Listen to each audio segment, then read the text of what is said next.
Hoi anō, kua whai waka a Hosea Gear e tere ake pēr ia ki rungi i te moana piatata o Futupōro toko whitu hei e nei rangi whakamatua nei, ara ki roto i te whanganui a Tara.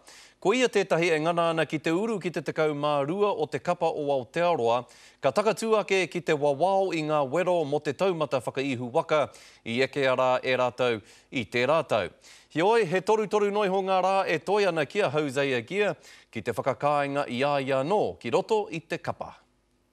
E hautipua toko whitu i mua, kua hoki mai ki te whakakoiake i ona pukenga tākaro. To get my fitness levels and speed levels and just getting used to backing myself a bit more, and it fits in pretty well with our pre-season training program. Ko whakawātea hia a Gear i te tākaro whakamahana tuatahi a tuna kapa hou ngā Highlanders a te Praire.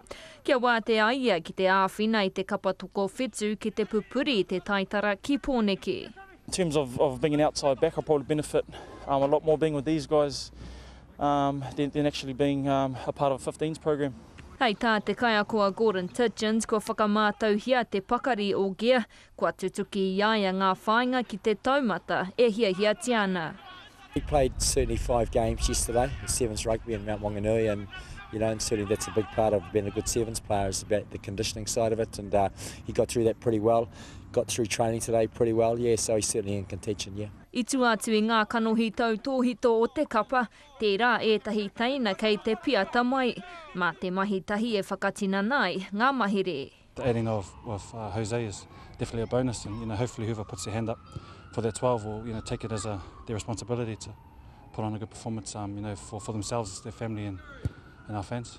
Kei te taumata tahi a Aotearoa me Fiji i te whakataitai toko whitu o te ao, hei te Praire te tākaro tuatahi a Aotearoa ki ngā kotimana. Irina Smith, Te Karere.